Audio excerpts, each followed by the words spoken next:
घर घर पानी पहुंचाने के लिए जल जीवन मिशन, 5 लाख रुपए के तक मुफ्त इलाज की सुविधा देने की आयुष्मान योजना, इन सभी ने माताओं बहनों के जीवन की मुश्किलें कम की है और उनका स्वास्थ्य भी बेहतर बनाया है। और यहां इतनी बड़ी मात्रा में भाई साहब भी हैं, आपके परिवार में भी मां है, बहन है, बेटी है, मैं भाइयों से भी कहूंगा कि आप भी मेरा साथ दीजिए और माताओं बहनों बेटियों का स्वास्थ्य का परीक्षण जरूर करवाएं। साथियों, पीएम गरीब कल्याण अन्न योजना, दुनिया के लोग जब इसके आंकड़े सुनते हैं ना गरीब कल्याण अन्न योजना के, तो उनकी आंखें फटी की फटी रह जाती है। क्या इतना बड़ी संख्या! मुफ्त राशन की योजना ने कोरोना के कठिन समय में गरीब मां के घर का चूल्हा बुझने नहीं दिया था। दोस्तों,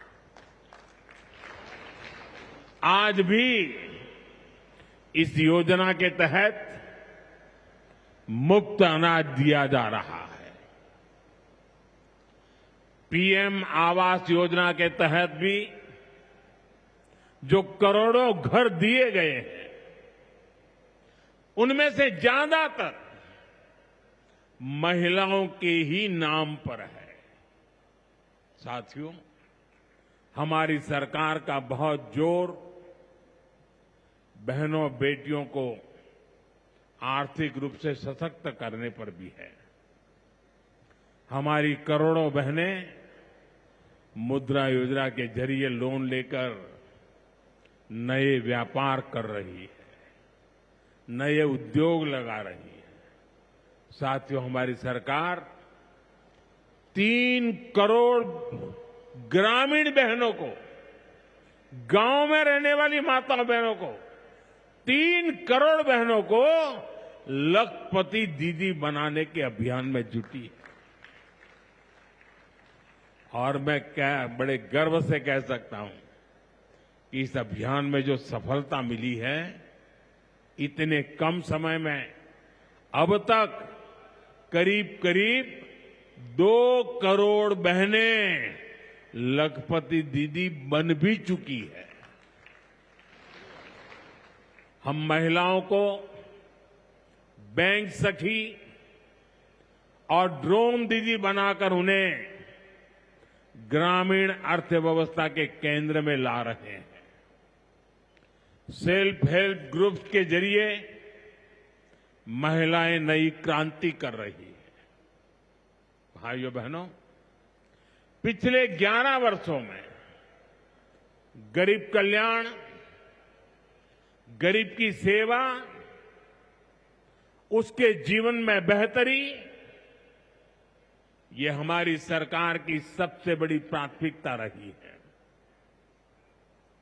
हमारा मानना है, देश तभी आगे बढ़ेगा जब देश का गरीब गरीबी से बाहर निकल करके तेज गति से आगे बढ़ेगा।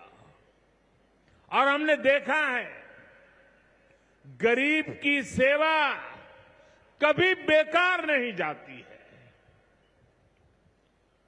गरीब को बस थोड़ा सा सहारा मिल जाए, थोड़ी मदद मिल जाए, वो अपनी मेहनत से समंदर को पार करने की हिम्मत भी रखता है। गरीब के इन जज्बातों को, उसकी भावनाओं को मैंने खुद जिया है। इसलिए गरीब की पीड़ा मेरी अपनी पीड़ा है। गरीब की सेवा ही मेरे जीवन का सबसे बड़ा उद्देश्य है।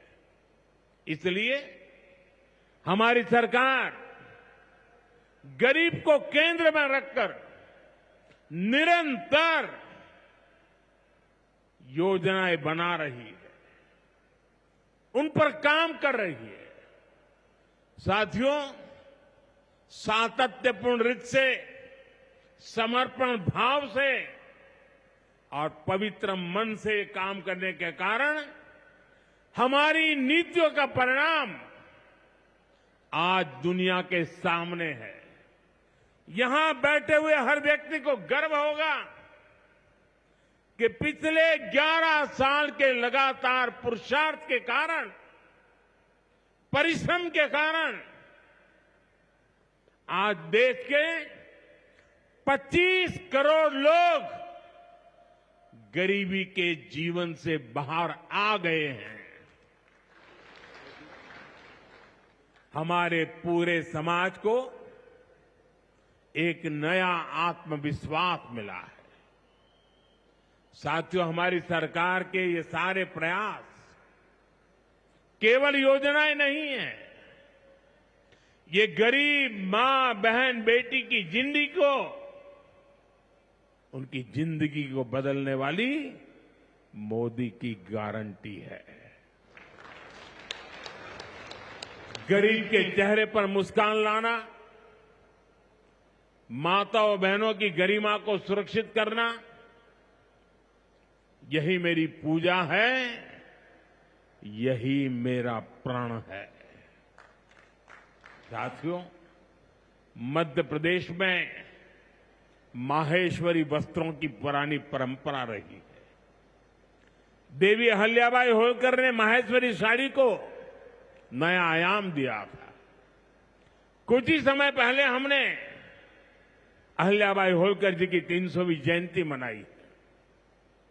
अब धार में पीएम मित्र पार्क के जरिए एक प्रकार से हम देवी अहिल्याबाई की विरासत को आगे बढ़ा रहे हैं। पीएम मित्र पार्क में बुनाई के लिए जरूरी सामान जैसे कपास और रेशम आसानी से उपलब्ध होगा।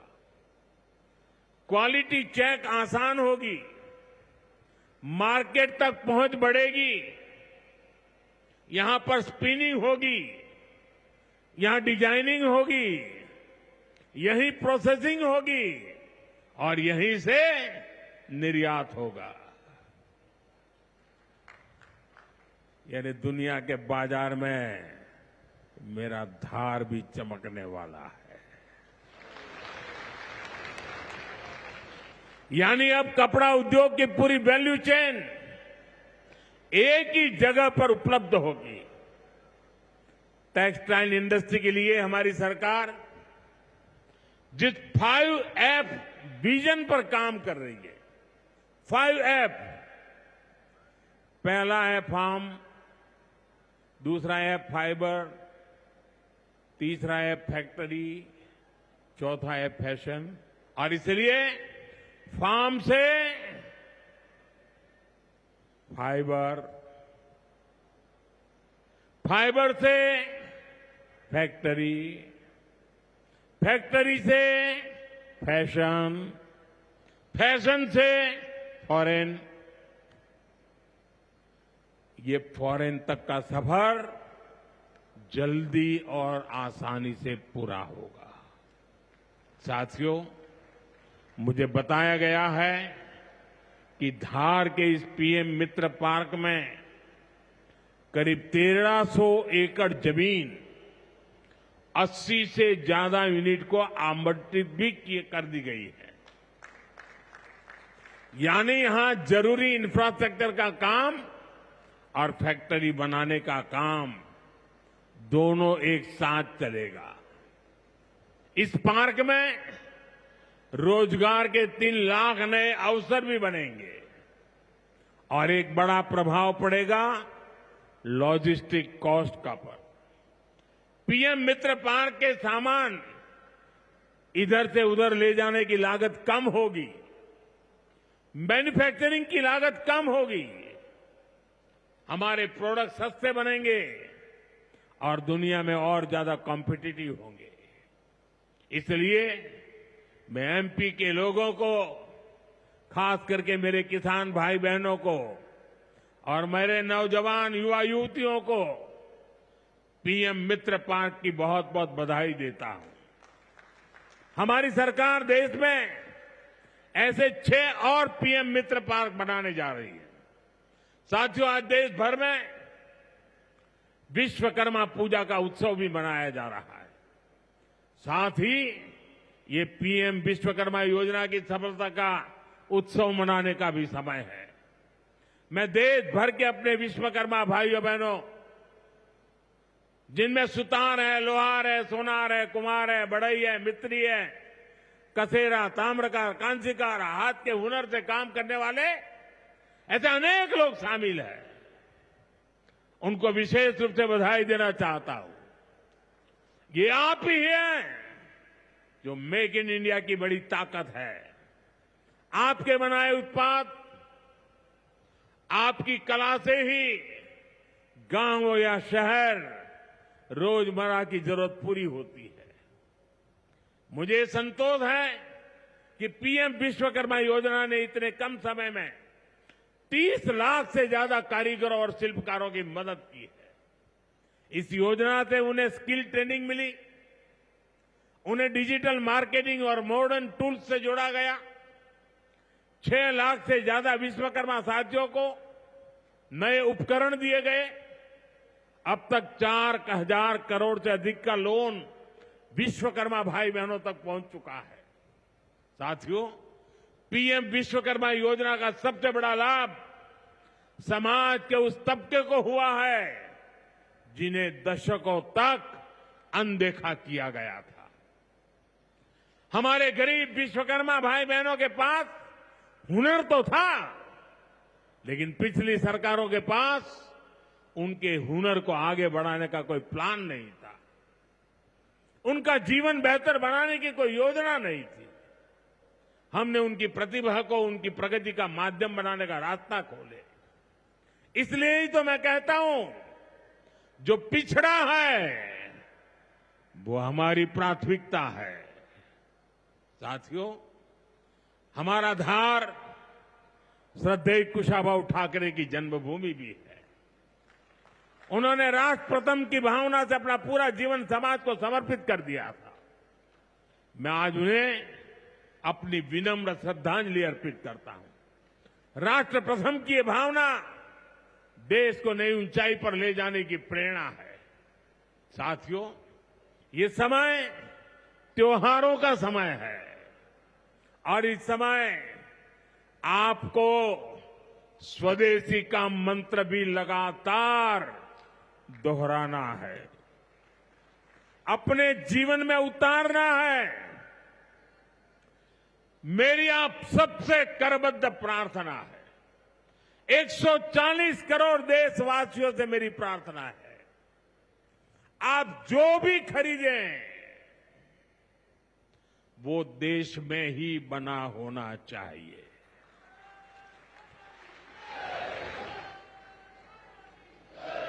आप जो भी खरीदें उसमें पसीना किसी न किसी हिंदुस्तानी का होना चाहिए।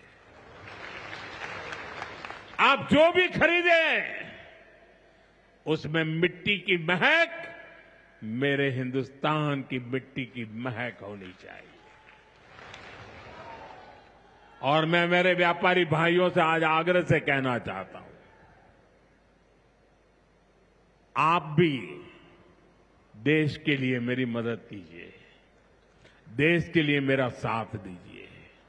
और मैं मदद देश के लिए चाहता हूं आपसे, क्योंकि मुझे 2047 तक विकसित भारत बना के रहना है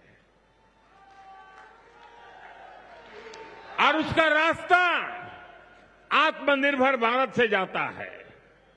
और इसलिए मेरे सारे छोटे मोटे सभी व्यापारी भाई बहन, आप जो भी बेचें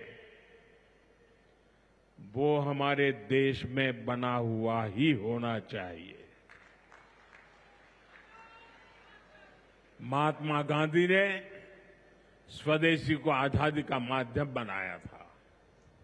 अब हमें स्वदेशी को विकसित भारत की नींव बनाना है। और ये काम कैसे होगा? ये तब होगा जब हम अपने देश में बनी हुई हर चीज पर गर्व करेंगे। हम छोटी से छोटी चीज भी खरीदें, हम बच्चों के लिए खिलौने खरीदें, दिवाली की मूर्तियां खरीदें, घर को सजाने वाले सामान खरीदें या मोबाइल, टीवी, फ्रिज जैसी कोई बड़ी चीजें खरीदें, हमें सबसे पहले देखना चाहिए कि क्या ये हमारे देश में बना है, क्या इसमें मेरे देशवासियों का पसीने की सुगंध है कि नहीं है। क्योंकि जब हम स्वदेशी खरीदते हैं तो हमारा पैसा देश में ही रहता है, हमारा पैसा विदेश जाने से बचता है। वही पैसा फिर से देश के विकास के काम आता है। उस पैसे से सड़कें बनती हैं, गांव के स्कूल बनते हैं, गरीब विधवा माताओं को मदद मिलती है, प्राथमिक चिकित्सालय बनते हैं। वही पैसा गरीब कल्याण की योजनाओं के काम आता है, आप तक पहुंचता है। मेरे मध्यम वर्ग के भाई बहनों के जो सपने हैं, मेरे मध्यम वर्गीय नौजवानों के जो सपने हैं, उन सपनों को पूरा करने के लिए तो बहुत धन की जरूरत है। और ये हम इन छोटी छोटी चीजों को करके पूरा कर सकते हैं। हमारी जरूरत की चीजें जब देश में बनती हैं तो उससे जो रोजगार पैदा होता है वो भी हमारे देशवासियों को मिलता है। इसलिए अब जब 22 सितंबर से नवरात्रि के पहले दिन से जीएसटी की कम दरें भी लागू होने जा रही है। तो हमें स्वदेशी चीजें ही खरीदकर उसका लाभ उठाना है। हमें एक मंत्र याद रखना है, और मैं तो चाहता हूं हर दुकान पे लिखा रहना चाहिए। मैं तो राज्य सरकार को भी कहूंगा, अभियान चलाइए, हर दुकान पे बोर्ड होना चाहिए, गर्व से कहो ये स्वदेशी है। मेरे साथ बोलेंगे? आप सब मेरे साथ बोलेंगे? मैं कहूंगा गर्व से कहो, आप कहेंगे ये स्वदेशी है। गर्व से कहो, गर्व से करो, गर्व से कहो, गर्व से कहो, गर्व से कहो। साथियों, इसी भाव के साथ आपको फिर से अनेक अनेक शुभकामनाएं देता हूं और मैं मेरी वाणी को विराम देता हूं। बोलिए भारत माता की, भारत माता की, भारत माता की। बहुत बहुत धन्यवाद। पीएम मोदी को आपने सुना मध्य प्रदेश के दौरे पर पीएम मोदी, और धार से ये बेहद बड़ा संदेश देते हुए नजर आए, विकास योजनाओं को रफ्तार देते हुए नजर आए। पीएम मोदी की हुंकार उनके 75वें जन्मदिन पर मध्य प्रदेश के धार से सुनने को मिली। तमाम बड़ी बातें उन्होंने अपने संबोधन में बोली। गरीब की पीड़ा मेरी अपनी पीड़ा है, गरीब की सेवा मेरे जीवन का उद्देश्य। हमारी सरकार गरीब को केंद्र में रखकर योजनाएं बना रही हैं, और यही बड़ी योजनाएं जिनका शुभारंभ आज पीएम मोदी ने किया। वहीं उन्होंने लखपति दीदियों का जिक्र करते हुए ये भी कहा कि 2 करोड़ बहनें लखपति दीदी बनी। मुफ्त राशन योजना के आंकड़े सुनकर विदेशियों की आंखें तक फट जाती हैं। इस योजना के तहत मुफ्त अनाज दिया जाता है। वहीं वो बोलते हैं कि आने वाली पीढ़ियां स्वस्थ हों। मध्य प्रदेश की धरती से एक और अभियान की चर्चा उन्होंने की। आदिवासी इलाकों में सिकल सेल एनीमिया जो कि बेहद बड़ी बीमारी है, उसको देखते हुए भी स्क्रीन का कार्ड मिलना जो कि 2023 में शुरू हुआ था, 1 करोड़वां कार्ड आज मध्य प्रदेश से उन्होंने दिया। तो ये तमाम बड़ी बातें, जिस तरीके से टेक्सटाइल इंडस्ट्री को नई ऊर्जा मिल रही है, उसका जिक्र करते हुए भी पीएम मोदी ने अपने संबोधन में कहा, टेक्सटाइल इंडस्ट्री को नई ऊर्जा मिलेगी, युवाओं को रोजगार मिलेगा। इसके लिए मैं मध्य प्रदेश को विशेष बधाई देता हूं। वहीं महिलाओं को लेकर भी उन्होंने अपने संबोधन में कहा कि महिला बीमार ना पड़े, बीमारी का शिकार ना हो। नारी शक्ति राष्ट्र की प्रगति का मुख्य आधार है। पूरी तरीके से माँ ठीक रहती हैं, पूरा घर ठीक रहता है। बीमार हो जाए तो परिवार की सारी व्यवस्थाएं बिगड़ जाती हैं। ये तमाम चीज़ें उन्होंने अपने संबोधन में कही हैं और इसीलिए स्वस्थ नारी सशक्त परिवार अभियान माताओं को उन्होंने समर्पित किया है और इसका मकसद भी वो बताते हुए नजर आए। कैसे बीमारियां महिलाओं को सबसे ज़्यादा जिसका खतरा रहता है, तो ऐसी बीमारी को शुरुआत में पकड़ना ज़रूरी, जैसे कि कैंसर जैसी बीमारियां जिनकी शुरुआत में ही जांच हो तो उससे ठीक हुआ जा सकता है। देश की महिलाएं मुझे आशीर्वाद देती रहती हैं, इसलिए वो कार्यक्रम खास तौर पर उन्होंने महिलाओं को समर्पित किया। इसके अलावा उन्होंने ऑपरेशन सिंदूर का भी जिक्र किया। नया भारत घर में घुसकर मारता है, सिंदूर उजाड़ने वालों को उखाड़ फेंका। ये तमाम बड़ी बातें उन्होंने अपने संबोधन में कही।